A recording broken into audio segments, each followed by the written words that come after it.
Have you ever wondered how something huge can start from something very small? Well, the story of the Ottoman Empire is just like that. It all began with a man named Osman I. He was a brave leader of a small Turkish tribe in Anatolia. Anatolia is the land we now call Turkey. Around the year 1299, Osman decided he wanted to build his own state. He wasn't the biggest or most powerful leader at the time. There were many other small states, or beyliks, all around him. They were all that was left of a once mighty Seljuk Sultanate.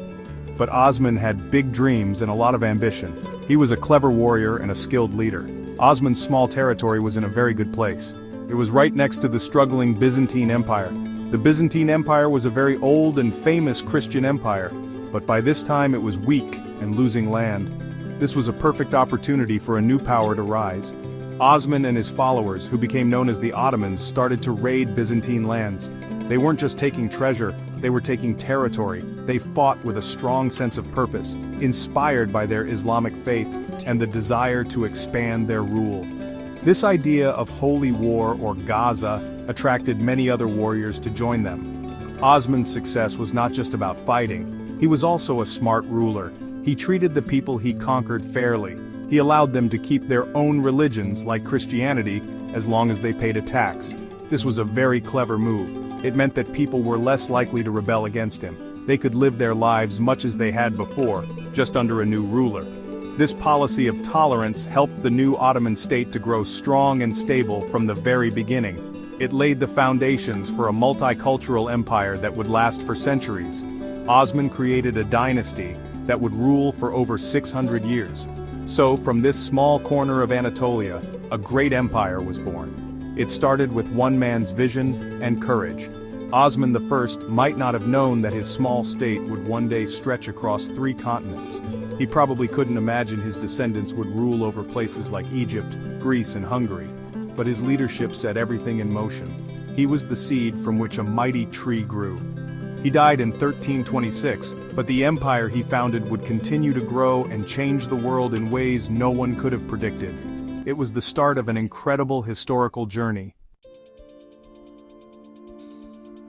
After Osman's death, his son Orhan took over. Orhan was just as ambitious as his father, if not more so.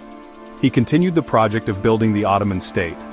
One of his first major achievements was capturing the city of Bursa in 1326. This was a huge deal. Bursa was a big, important Byzantine city. Orhan made it the first official capital of the Ottoman state. This showed everyone that the Ottomans were here to stay. They weren't just raiders anymore, they were building a proper kingdom. With a capital city, they could have a government, mint their own coins, and become a real political power in the region. The conquest didn't stop there. The Ottomans were on a roll. Under Orhan and his successors, they pushed further and further. The next big step was crossing into Europe. In the 1350s, the Ottomans gained a foothold on the Gallipoli Peninsula. This was their first territory in Europe, a crucial stepping stone. From here, they could launch attacks into the Balkans. This was a region of southeastern Europe with many different kingdoms like Serbia and Bulgaria. The Ottomans moved quickly, taking city after city. They were incredibly effective soldiers, and the Balkan states were often fighting amongst themselves, which made them easier to conquer. One of the most famous battles of this early period was the Battle of Kosovo in 1389. This was a massive clash between the Ottoman army, led by Sultan Murad I, and a coalition of Balkan forces, led by the Serbian Prince Lazar. It was a brutal and bloody battle. Both leaders were actually killed in the fighting, which is very unusual. Although the battle itself was not a clear-cut victory for either side at the time, it had a huge impact. It crippled the Serbian army and opened the door for the Ottomans to eventually conquer all of Serbia and the surrounding lands. It became a legendary event in the history of the region. By the early 1400s, the Ottoman Empire was a formidable power. It controlled almost all of Anatolia and a huge chunk of the Balkans. They had surrounded the great Byzantine capital, Constantinople, on all sides.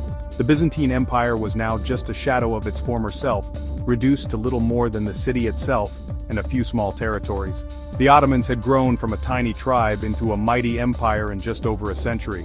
Their rapid expansion was a story of brilliant military strategy, political cleverness, and taking advantage of their enemies' weaknesses. The stage was now set for their greatest prize. Now, how did the Ottomans become such a powerful fighting force? A big part of the answer lies with a very special group of soldiers. They were called the Janissaries. They were the Sultan's personal troops, his elite guard.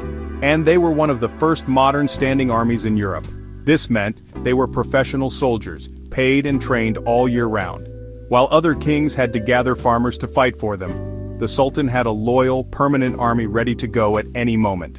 This gave the Ottomans a massive advantage in warfare. They were disciplined, skilled, and fiercely loyal to the Sultan. But where did these soldiers come from? This is where the story gets really interesting.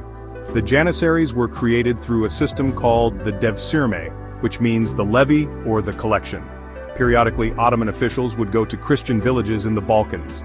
They would select strong, intelligent young boys, usually between the ages of 8 and 18. These boys were then taken to the capital. This might sound cruel to us today, and it was certainly heartbreaking for the families. However, for some poor families, it was seen as an opportunity for their sons to have a better life, full of power and wealth. Once taken, the boys were converted to Islam. They were given a new life and a top-class education. They were taught to speak Turkish, learned about their new religion, and were trained in many skills. The most athletic and strong boys were chosen for the Janissary Corps. They went through years of tough military training. They learned to use swords, bows, and later firearms like muskets. They lived in barracks together and were not allowed to marry or have other jobs. Their whole life was dedicated to being a soldier for the Sultan. This created an incredible bond and a powerful sense of identity. The Janissaries were the backbone of the Ottoman army for centuries. They were famous for their discipline on the battlefield and their distinctive uniforms and music. When the Janissary band played, enemies knew trouble was coming. They were instrumental in all the major Ottoman victories, from the conquest of the Balkans to the siege of Constantinople. They were the Sultan's ultimate weapon. However, as we'll see later, this powerful group would eventually become a problem for the empire. They became so influential that they could even challenge the sultans themselves. But for now, they were the key to Ottoman dominance. For centuries, one city had stood as the ultimate prize: Constantinople. It was the capital of the Byzantine Empire, a legendary city protected by massive walls. It was known as the Queen of Cities. Many rulers had tried to capture it, but all had failed. By the mid-1400s, the Ottoman Empire had swallowed up all the land around it.